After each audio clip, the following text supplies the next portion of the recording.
గౌరవ శాసనసభ్యులు శ్రీ చంద్రమోహన్ రెడ్డి గారు, పార్లమెంట్ ఎంపీ గారు ప్రభాకర్ రెడ్డి గారు, బీదా రవిచంద్ర గారు, సత్యనారాయణ గారు, స్థానికంగా ఉండేటువంటి నాయకులకు, పత్రికా విలేకరులకు, ముఖ్యంగా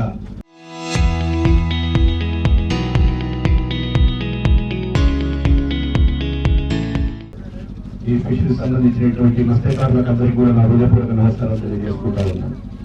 ఇది చాలా రోజులుగా కూడా గౌరవ శాసనసభ్యులు చంద్రన్న గారు చెప్తా ఉన్నారు, చాలా ఇబ్బందులు పడుతూ ఉన్నారు. స్థానికంగా మనం ఇచ్చేటువంటి ప్రామిస్లు ఇంకా కంప్లీట్ కాలేదు.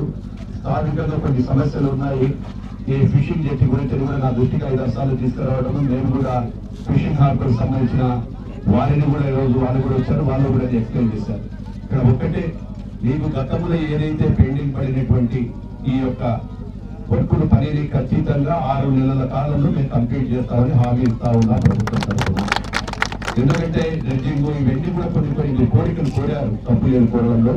అవన్నీ సాధ్యాసాధ్యాలు ఎంతవరకు అవుతాయి, సెకండ్ జెట్టికి ఏ విధంగా మేము గవర్నమెంట్ ప్రభుత్వం తీసుకోవాలో, ఇది సెంట్రల్ గవర్నమెంట్ ఇన్వాల్వ్మెంట్ కూడా ఉంటుంది, కేంద్ర ప్రభుత్వం ఇన్వాల్వ్మెంట్ కూడా ఉంటుంది. ఎందుకంటే కొన్ని విషయాలు మీకు అందరికీ తెలియవు. ఇప్పుడైతే ప్రామిస్ ఇచ్చినటువంటి పాతది పెండింగ్ ఉన్నటువంటి డ్రెడ్జింగ్ కావచ్చు, ఇందాక కొన్ని జెట్టికి ఇక్కడ వచ్చే ఫెసిలిటీస్ అడిగారు, పైన కూడా కోల్డ్ స్టోరేజ్ వాళ్ళు అవి కూడా కావాలన్నారు. ఏవైతే గతంలో మేము చేసినటువంటి ప్రతి శాంక్షన్ లో అదే కూడా మా దగ్గర డిపిఆర్ కూడా కరెక్ట్ ఉంటుంది. ఆ డిపిఆర్ లో పెట్టిన ప్రతి పనిని కంప్లీట్ చేస్తాము. కొత్తగా మీరు పెట్టిన ప్రపోజల్స్ అది కూడా ప్రభుత్వానికి ఒక నివేదిక ఇస్తాము. అందరం కలిసి పెద్దలు ప్రభాకర్ రెడ్డి గారు ఉన్నారు, చంద్రన్న, రవి, నేను, సత్య అందరం కలిసి కూడా ప్రభుత్వానికి ఇక్కడ సాధ్యాసాధ్యాల మీద కూడా ఇంజనీర్లకు ఇప్పుడే చెప్తా ఉన్నాము.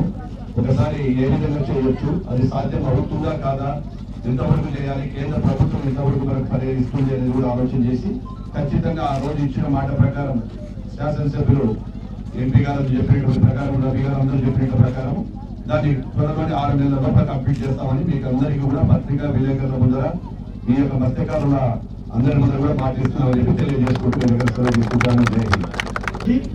ప్లాట్ఫామ్ కింద స్ట్రక్చర్స్ చేశారు.